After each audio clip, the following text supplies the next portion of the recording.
मैं 12 मई 2018 को होने वाले मैहर सम्मेलन के बारे में कुछ जानकारी देना चाहता हूँ। बहुत ही अभूतपूर्व और एक अपने आप में एक रिकॉर्ड बनाने वाला वह सम्मेलन हुआ था, जिसमें 64 युवक युवतियों का विवाह हुआ और दान दाताओं ने दिल खोल करके हर तरीके से दान दिया। हर तरीके से अलग अलग जोड़ों को दान देने वाले भी बहुत से, और सामूहिक माने चंदा देने वाले ही बहुत चंदा आया, बहुत अधिक चंदा आया। लेकिन कुछ अव्यवस्थाएं हुई, बहुत अधिक अव्यवस्थाएं हुई, सही बात है, इसके लिए हम क्षमा चाहते हैं। पर ये जो है बहुत सारी, उसमें ये भी हुआ कि रिकॉर्ड तोड़ दिया। इतने विवाह आज तक किसी भी सम्मेलन में नहीं हुए। तो उसमें जो है मैं बताऊं, कुल आय जो है उस सम्मेलन में कुल आय हुआ 11,12,069 रुपये। 11,12,069 रुपये की आमदनी हुई, जिसमें से 6,79,328 रुपये व्यय हुए और 4,32,741 रुपये शेष बचे। जो शेष बची रकम वो श्री गोकर्ण प्रसाद उर्फ शीतल प्रसाद तोमर भुलवारा और स्वर्गीय श्री सुरेश प्रसाद तोमर अमरपाटन और शिवदास बांधी के नाम से बैंक में शीतल के बताए उनके अनुसार जमा है। इसमें आय व्यय विवरणिका छपवाने में 32,000 रुपये खर्च किए गए, पर उस 32,000 का कोई उपयोग नहीं हुआ। मेरा विनम्र आग्रह है शीतल उर्फ गोकर्ण प्रसाद से कि वो पत्रिकाएं जो छपाई गई हैं उन्हें समाज में वितरित किया जा सके, वितरित किया जाए, ताकि उससे समाज को जो उसका गाढ़ी कमाई का व्यय हुआ है उससे जानकारी तो मिले और उसको जो है। तो मेरा विनम्र आग्रह है, कोई द्वेष बस नहीं है, विनम्र आग्रह है कि वो जो हैं उस पत्रिकाओं को आखिर पड़ी हुई हैं कबाड़ के रूप में, तो वितरित की जाए, तो जिससे लोगों के पास पहुंचे और उनको जानकारी हो। तो मेरा विनम्र आग्रह है शीतल प्रसाद उर्फ गोकर्ण प्रसाद तोमर भुलवारा से, क्योंकि वही जो हैं अध्यक्ष थे और उन्हीं के पास पूरा पैसा माने खाता, बैंक खाता भी उन्हीं के पास है। तो इस तरह से, और मेरा समाज के लिए आग्रह है कि समाज को एक होकर के आपसी खींचतान को छोड़ करके एक होना चाहिए और एक ऐसे स्थान पर जहां अधिक से अधिक लोग उपस्थित हो सके, वहां पर पदाधिकारियों का चयन किया जाना चाहिए। ये नहीं कि क्षेत्रीयता को देख करके कि हम दिल्ली में हैं तो दिल्ली में बुला करके और अपने पदाधिकारियों को चयन कर लें और यहाँ वाले यहाँ कर लें। तो इस तरह से ये जो है बहुत जो बुरी स्थिति है समाज की, विघटन हो रहा है। इससे एक तो वैसे भी समाज अपना बहुत छोटा है और दूसरे इसमें इस तरह की यदि आवश्यकता हो सब इकट्ठा हो, यदि किसी पद के लिए सहमति ना बने तो गुप्त मतदान भी कराया जा सकता है। इस तरह से यदि हम अलग अलग ढंग से उभरेंगे और यह 4 लोग 6 लोग अध्यक्ष को चयनित कर लेंगे तो वो मान्य नहीं होगा, और मान्य कहाँ होता है। इसीलिए उसके लिए हमें अधिक से जितने अधिक उसमें चुनाव में भाग लेंगे उतने ही अधिक हमारे संगठन मजबूत होगा। इस तरह हमारी विचारधारा है, हमारा व्यक्तिगत विचार है कि इस तरह का किया जाए, माने ऐसा स्थान और समय चयन किया जाए जिससे अधिक लोग मतदान में या अपनी संगठन के चुनाव में अपनी सहभागिता प्रकट कर सकें। इसके बाद अगला है, हमने रामायण में पढ़ा है कि रूप नाम के अधीन होते हैं, रूप नाम के अधीन होते हैं। तो जैसे कि अजामिल ने मात्र नारायण नारायण पुकारा, नारायण, और जबकि उसने अपने बच्चे को पुकारा था, लेकिन नाम से जो है, नाम नारायण भगवान का भी है, तो नारायण नाम पुकारने से नारायण के पार्षद आ गए। वो कब पुकार रहा था? जब उसको जो है यमदूत जो है उसको ले जाने के लिए आए थे। वो यमदूत जब ले जाने के लिए आए थे तो भयभीत होकर उनसे अपने बच्चे का नाम लिया नारायण नारायण। तो उनका नारायण जो है तो ईश्वर का भी नाम है, तो उनके दूत आ गए और उनको जो है यमदूतों से छुड़ा करके स्वर्ग को ले गए। इसी तरह से एक और घटना है, द्रौपदी ने चीर हरण के समय कृष्ण कृष्ण पुकारा और कृष्ण जो है आकर के साड़ी में समाहित हो गए। इस तरह से हमने देखा कि रूप नाम के अधीन होता है। नाम जब हम देते हैं, ऐसा कहा भी गया है कि राम से बढ़ करके राम का नाम है, राम से बढ़ करके राम का नाम है। तो नाम जो है अधिक महत्वपूर्ण होता है। नाम लेते ही रूप अपने आप आ जाता है, लेकिन रूप को हम लें तो नाम पता नहीं चलता। तो ये संबंध हम उससे वो करते हैं कि हमारा समाज जो है, समाज में तरह तरह के उपनाम लिखे जा रहे हैं, समाज में तरह तरह के उपनाम लिखे जा रहे हैं, जिससे हमारे समाज की संख्या बहुत कम और निरंतर कम होती जा रही है। लगता है कि कुछ समय में ये कचेर शब्द ही समाप्त ना हो जाए, क्योंकि आज जो है हम देख रहे हैं कि लोगों का आकर्षण दूसरे उपनामों पर बहुत अधिक जा रहा है। तो और यदि हमारा दूसरे उसमें जा रहा है तो हमको वहां महत्व नहीं मिलेगा, इसलिए कि हम उसमें महत्व नहीं पाएंगे, हमको महत्व इसी अपने जात में ही मिलेगा। कहा भी गया है कि ताकि महिमा ना घटी पर घर गए रहीम, जाय समानी उदज में गम गंग नाम भय थी।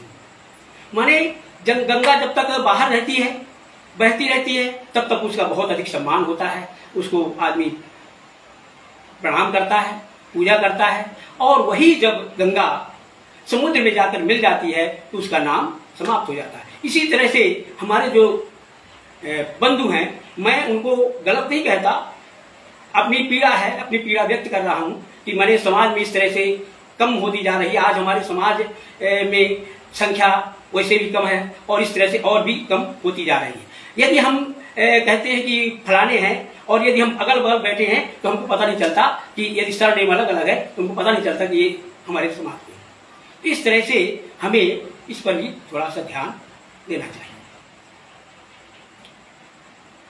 फिर अगली स्टेप है नशा। नशा जो है जीवन को बर्बाद कर देता है, जीवन, धन और परिवार तीनों को बर्बाद करता है नशा। नशा करना हमारा अधिकार नहीं है। हमारा ये शरीर देवालय है, इसके हर अंग में देवता का वास है। पैर में विष्णु जी का, हाथ में इंद्र का, और इसी तरह से बुद्धि में ब्रह्मा, मन में चंद्रमा, आंख में सूर्य, माने हर अंग में देवताओं का वास है। इस तरह से हमारा ये जो शरीर है वो देवालय है, और इसे हम शराब पी के सुरालय बना देते हैं, गुटखा खा के, नशा करके रोगालय बना देते हैं, और इसी तरह से मांस मंदिर का सेवन करके कब्रिस्तान बना देते हैं, जो कि ये उचित नहीं है। हमें समाज ने, ईश्वर ने पैदा किया मनुष्य के रूप में, तो हमें अपने कर्तव्यों का अच्छी तरह से पालन करना चाहिए और नशा बिल्कुल नहीं करना चाहिए, नशा मुक्त जीवन व्यतीत करना चाहिए। मैं स्वयं बताऊं, मैं जब बचपन में तो पढ़ाई लिखाई के समय कुछ ऐप हो गए थे तो पीता था, सिगरेट भी पी लेता था, बीड़ी पी लेता था, शराब कभी नहीं पिया, बीड़ी सिगरेट पी लेता था। और जब सर्विस में आया तो गांव के लोगों के संपर्क में रहा तो वो जैसे मध्याह्न भोजन में हमें मध्याह्न समय हमें तो भैया चित्रकूट में था, रजौला के पास हमारी फर्स्ट कोचिंग हुई थी, तो वो जो है तंबाकू अलग दे, सुपारी अलग दे, कत्था पान अलग अलग दे और इस तरह से खाने की आदत पड़ गई। तो वो तंबाकू खाने की आदत हमारी लगभग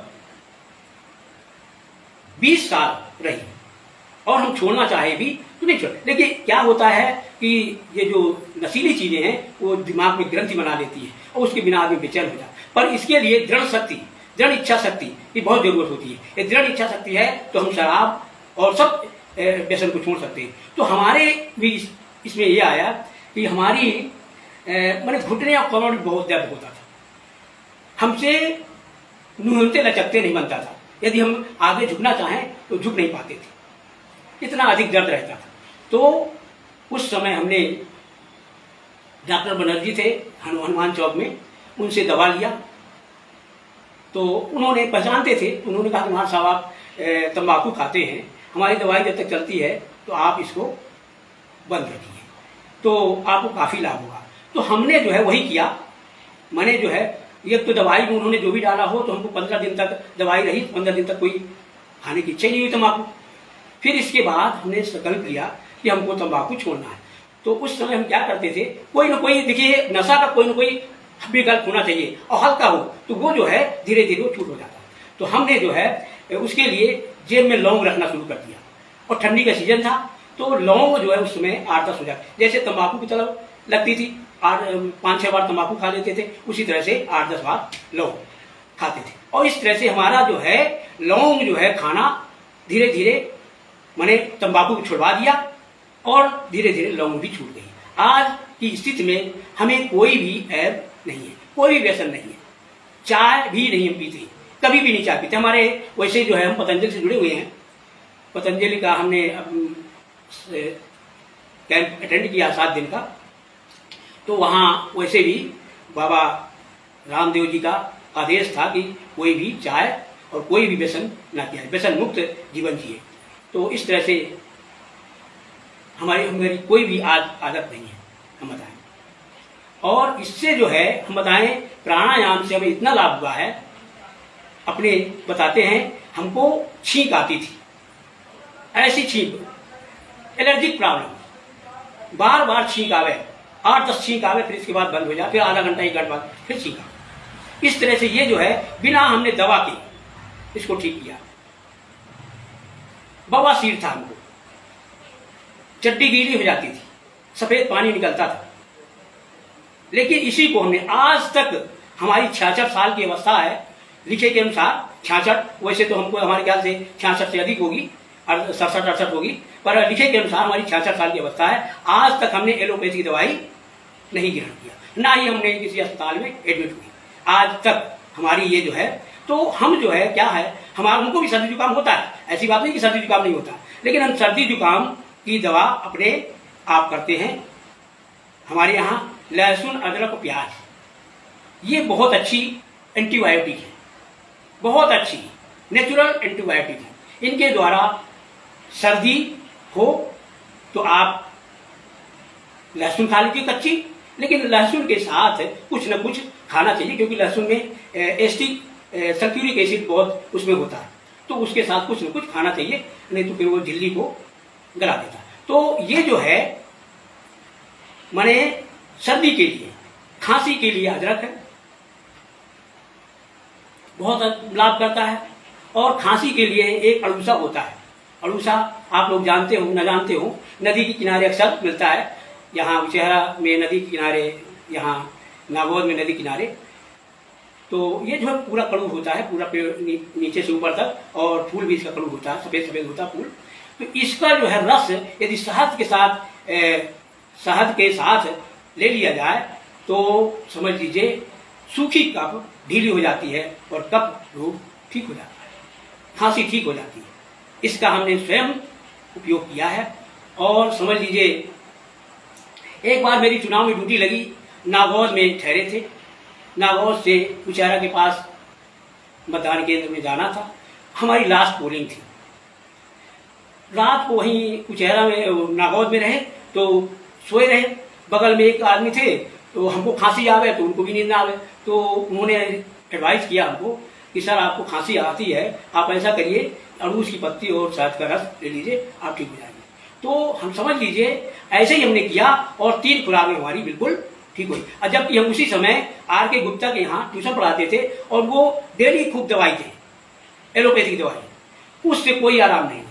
हमने देखा कि एलोपैथिक दवाई सिर्फ जो है रोग को दबा देती है, क्योर नहीं करती, वो बिल्कुल क्योर नहीं करती, वो रोग को दबा देती है। तो हमें जो है एलोपैथिक की ओर कम जाना चाहिए। हमें जहां तक हो सके आयुर्वेदिक और ये योग प्राणायाम, हमारे शरीर के अंदर पूरी रोग प्रतिरोधक क्षमता है, हर चीज है हमारे शरीर के अंदर, बाहर जाने की कोई जरूरत नहीं है। यदि हम अपने शरीर के अंदर देखें तो हर रोग की दवा है। एक तो देखिए, जो साधारण सी हम प्राणवायु लेते हैं, प्राणवायु जो है इतनी अधिक औषधि गुण उसमें है कि वो हर रोग को ठीक कर देती है, कैंसर वगैरह सब इससे ठीक होते हैं। हाँ, इसके लिए है उसका सही ढंग से प्राणायाम, माने प्राण का नियंत्रण अच्छी तरह से और विस्तार उसका ठीक होना चाहिए। जब हम प्राणायाम करते हैं तो हमारे फेफड़े का 80% 60% उपयोग होता है, और जब हम ऐसे साधारण सांस लेते हैं 20-25% ही फेफड़े का उपयोग होता है। इस तरह से प्राणायाम के द्वारा अधिक से अधिक ऑक्सीजन, प्राणवायु हमारे शरीर के अंदर पहुंचती है और रोग प्रतिरोधक क्षमता बढ़ती है। हमारे यहाँ हम बताएं आपसे, ये आंख के नीचे मक्खी के बराबर मसा था और वो बढ़ता ही जा रहा था। हमने थोड़ा खरोच दिया और यही हमारी आसन प्राणायाम करने की आदत थी शुरू से। हम जब सर्विस में आए हैं तभी से हमारी ये आदत बन गई थी, तो वो धीरे धीरे अपने आप बिगाड़ हो गया। ये जो कपालभाति प्राणायाम है इतना अच्छा है कि इससे अंदर की गांठें जो हैं वो घुल जाती हैं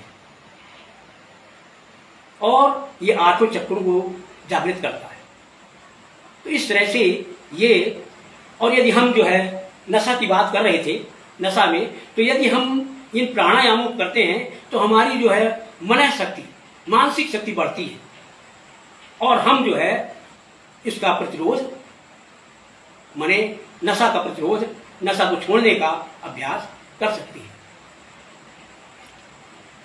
नशा, जैसा कि बताया हमने कि पूरे शरीर को, घर को और समाज को भी बर्बाद कर देता है।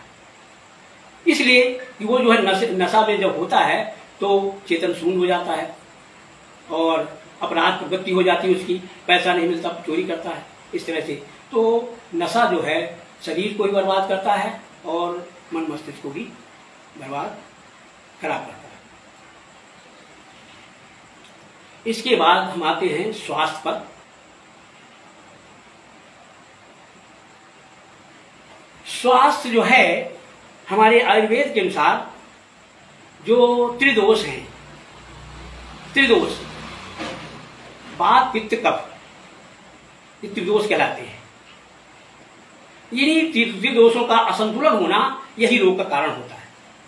वास्तव में देखा जाए तो एलोपैथिक जो है, एलोपैथिक वो कारण पर नहीं जाती, वो माने सिम्पटम से जाती है, जो लक्षण होते हैं उन पर जाती है। और ये अपना आयुर्वेद जो है वो जड़ से समाप्त करता है किसी भी रोग को। तो ये एलोपैथिक दवाइयां सिर्फ रोग को दबाती हैं और ये जो है, जो आयुर्वेदिक होती हैं वो रोग को जड़ से ठीक करती हैं।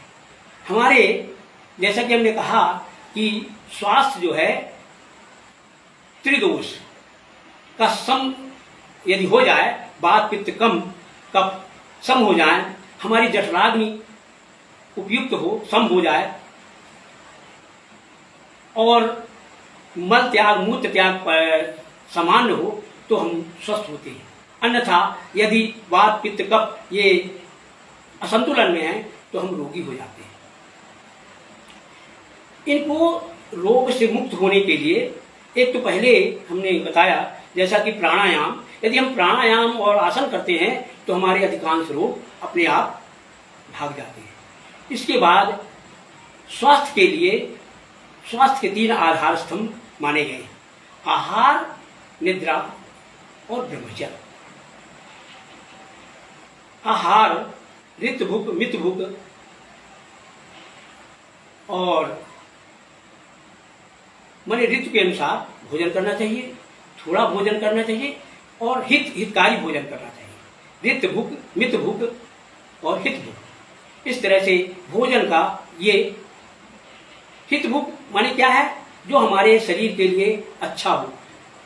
माने ये नहीं कि माने जैसे तली भुनी चीजें जब हम खा लेते हैं तो यही रोग का जड़ होती। बाहर की चीजें खाते हैं, बर्गर है, पिज्जा है, ये जो सड़ी चीजें हैं ये खाने से, और ये जो जंक फूड है ये खाने से हमें अधिक रोग होते हैं। इसलिए हमको जो है इन आहारों से बचना चाहिए और जो हमारा शुद्ध सात्विक आहार है उसे हमें लेना चाहिए, जिससे कि हम स्वस्थ रह सकते हैं। और आहार का समय भी जो है सुबह 9-10 बजे 10 बजे 11 बजे तक कर लेना चाहिए और रात का भोजन बहुत लेट नहीं करना चाहिए, 7-8 बजे भोजन कर लेना चाहिए। तो हमारा पाचन अच्छी तरह से होता है और हम रोग से दूर रहते हैं। फिर है इसके बाद निद्रा।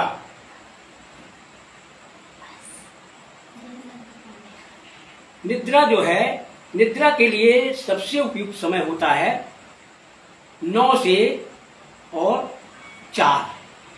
वैसे 6 घंटे की नींद पर्याप्त होती है, 10 से 4 भी सो सकते हैं। 10 से 4 यदि सोते हैं आप तो भी पर्याप्त नींद, माने 6 घंटे की नींद पर्याप्त होती है।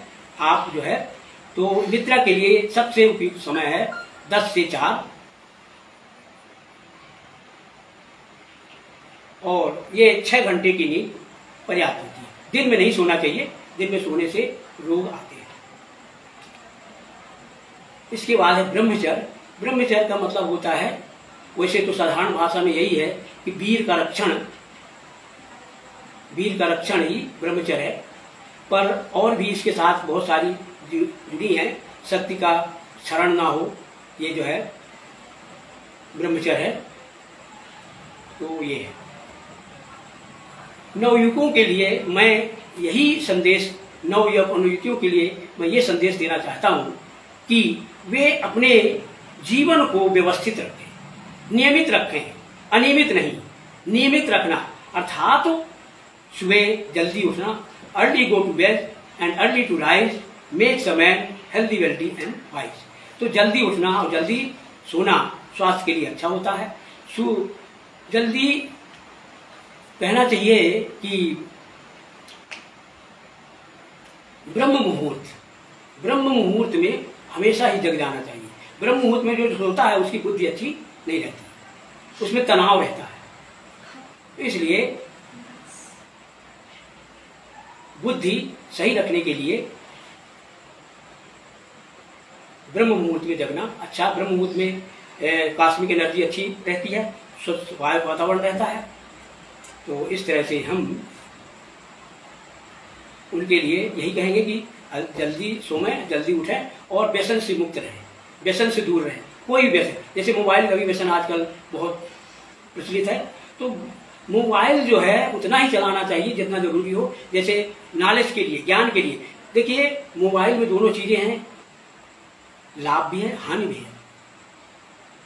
लाभ तो ये है कि माने बहुत सारी चीजें उसमें जानकारी रहती हैं, उसी के द्वारा आप पढ़ करके अच्छे पद में जा सकते हैं, उसके द्वारा ज्ञान प्राप्त होता है। लेकिन उसमें बहुत सी कुरीतियां भी भरी होती हैं, उनसे दूर रहना और उसका अधिक उपयोग नहीं करना, कम से कम करना। इस तरह से नवयुवकों के लिए हमारे यही संदेश है। और बाहर की चीजें कम खाएं और ये जो जंक फूड है इसका सेवन नहीं करें और नियमित दिनचर्या रखें। इसमें जो है नियमित दिनचर्या के लिए कहना चाहिए कि 1 घंटा जो है दैनिक क्रिया के लिए, दैनिक कार्यक्रम के लिए, 2 घंटा परिवार के काम के लिए, और इसी तरह से 6 घंटे सोने के लिए, और इसके बाद जो बचता है समय लगभग 14 घंटे परिश्रम के लिए करना चाहिए। 9 नीतियाँ अपने जिस कंपटीशन की तैयारी कर रहे हैं उसमें तैयारी करें और ताकि सफलता प्राप्त हो। वैसे मनुष्य में अपार शक्ति होती है, लेकिन उसका मनुष्य उपयोग नहीं कर पाता। देखिए, हम देखते हैं कि विकलांग लोग कैसे कैसे पद में चले जाते हैं। क्यों चले जाते हैं? क्योंकि उनमें जो है शक्ति है, शक्ति में है, लेकिन सब कोई उस शक्ति को उभार नहीं पाता। जैसा कि शिक्षा के संबंध में कहा भी गया है, education is the manifestation of perfection already in man. माने मनुष्य में पूरी पूर्णता है, वो उसमें ब्रह्म को प्राप्त करने की शक्ति है, ब्रह्म प्राप्त करने की, ब्रह्म का सानिध्य प्राप्त करने की शक्ति है, पर वो जो है अपनी शक्तियों को पहचानता नहीं, ना ही गुजारा करता है। तो पूर्णता है उसमें, तो शिक्षा उसे वही कहते हैं, वो उसको माने प्रकटीकरण करती है। माने मनुष्य में निहित पूर्णता को प्रकटीकरण का नाम ही शिक्षा है। आज हमारी शिक्षा वास्तव में बहुत भटकी हुई है। हमारे सिर्फ सूचनाओं का आदान प्रदान करवाती है, सूचनाओं का संग्रह करवाती है, बाकी हमारे जो है मानसिक आत्मिक विकास नहीं करती। जैसा कि एक महात्मा गांधी जी ने परिभाषा दी इसकी, education is the development of body mind and Saul. माने साउल माने आत्मा का विकास भी शिक्षा के अंदर होना चाहिए, जो कि आज हमारे शिक्षा में आत्मा का विकास के लिए कोई वो नहीं किया है। भी योग शिक्षा में जोड़ी भी गई है, लेकिन उसका विशेष रूप से उस पर जोर नहीं दिया जाता। ना तो शिक्षक की जोर देते और ना ही शासन इस पर ध्यान देता कि मैंने उस पर। वास्तव में क्या होता है कि जो परीक्षा में सब्जेक्ट होते हैं उन्हीं की तैयारी लड़के करते हैं, उन्हीं की टीचर भी करवाते हैं, क्योंकि इसको परीक्षा से अलग रखा गया है। हालांकि शिक्षा में इसको जोड़ा गया है, योग शिक्षा को। यदि योग को भी परीक्षा से जोड़ दिया जाए तो निश्चित ही योग भी लोग करने लगेंगे, शिक्षक करवाएंगे और छात्र योग भी करने लगेंगे। तो इस तरह से अब मैं सभी श्रोताओं को जो लाइव मेरा देख रहे हैं उनको धन्यवाद करते हुए, और शायद समय अधिक हो गया है, मैं अपना लाइव यहीं से समाप्त करता हूँ। जय हिंद, जय भारत।